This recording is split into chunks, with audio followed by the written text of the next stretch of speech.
Okay, guys, I'm back with a case time about Madeline Soto, the case I've been covering for the last 2 nights.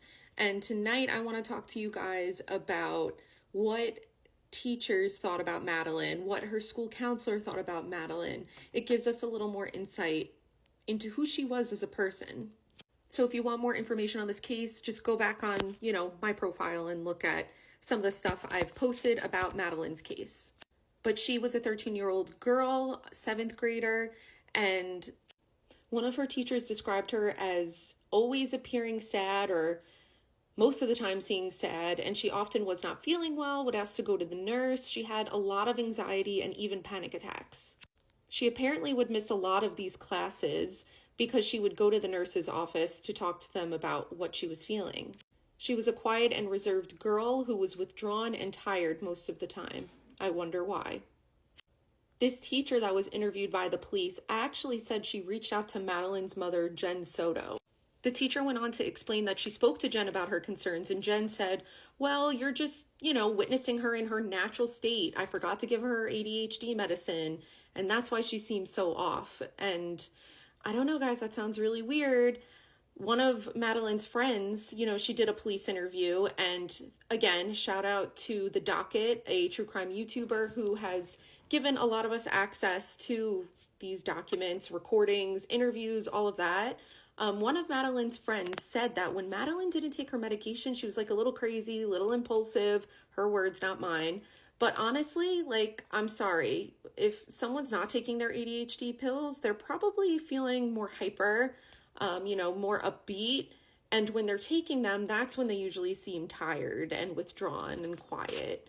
So I don't really know. This already just sounds wrong. But this teacher explained that it wasn't only this specific day that she reached out to Jen where Maddie was, seeming off. It was a lot of the time. Her grades were suffering. She had a lot of D's and F's. And she just really seemed withdrawn from class. And I can only imagine why. Police then interviewed Madeline's school counselor, who was doing a lot of check-ins with Madeline throughout the year. I think she said she had about 6 in total. She explained that Madeline was often overstimulated with the noise from the cafeteria and also stressed about things going on at home. Apparently, Jen Soto and Madeline got into arguments quite frequently due to Madeline's disorganization and her failure to pick up after herself, which is honestly pretty common for kids who have ADHD and just kids in general. She did tell her school counselor that she was weirded out by Stephen Stearns, which was Jennifer Soto's boyfriend for the longest time and then ex-boyfriend. It's a little confusing. But when the counselor pressed her a little bit more and was like, well, what do you mean? Why is he weird? Madeline said that he doesn't do anything but eat the food in the house. He hangs out in the living room. She feels uncomfortable, stuff like that. But she never alluded to any type of SA or abuse in general. Around December of 2023, Madeline told her counselor that Stephen was moving out, and she was pretty happy about that. The counselor explained that Madeline had a hard time articulating herself verbally articulating herself. So she had Madeline draw out some pictures to try to help explain what she was feeling on the inside. Madeline would end up scribbling lines on the paper, drawing squiggly lines, and said that it represented the chaos in her life and a lot of the thoughts and feelings she was having that were overwhelming her. Of course, the counselor reached out to Jen Soto after to tell her about her concerns, and she chalked it up to Madeline struggling with big feelings and a lot of tears, and assured the counselor that Madeline was going to therapy once a week.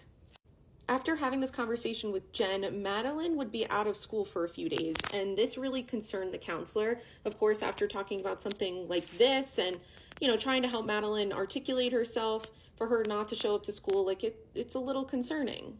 The counselor reached out to Jen Soto again, and Jen just said, Madeline wasn't feeling well, she had to take her to the doctor, so on and so forth. She also thanked the counselor because Madeline apparently showed her the drawing that she drew in school and, walked mom through what the drawing meant.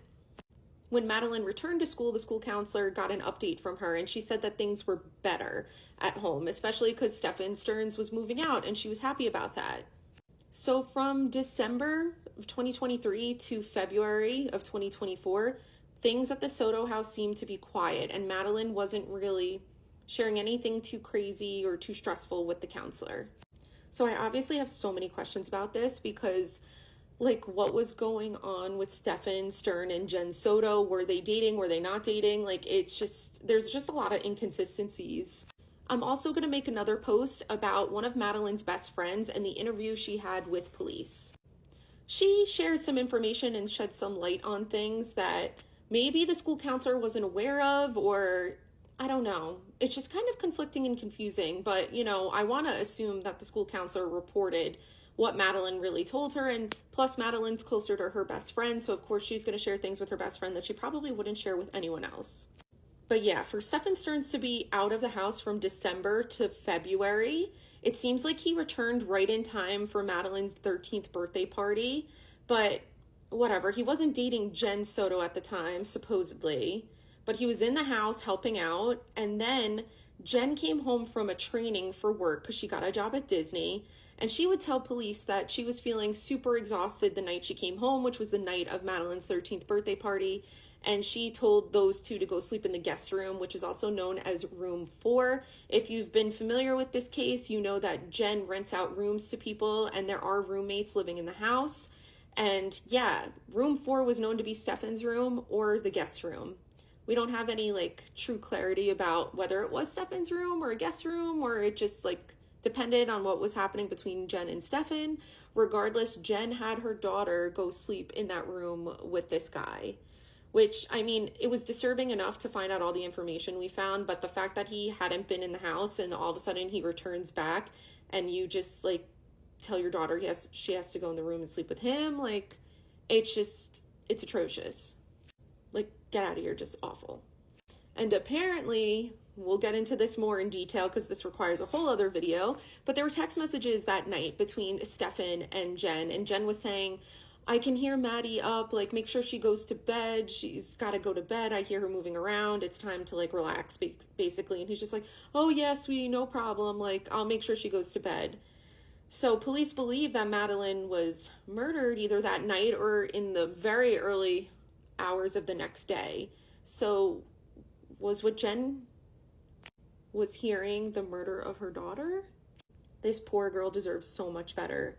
But again, this case just doesn't stop. There is so much information. Thank you to the docket. Thank you to Plunder True Crime. Again, true crime YouTubers, go check them out if you want to take a look at all of the documentation they have available.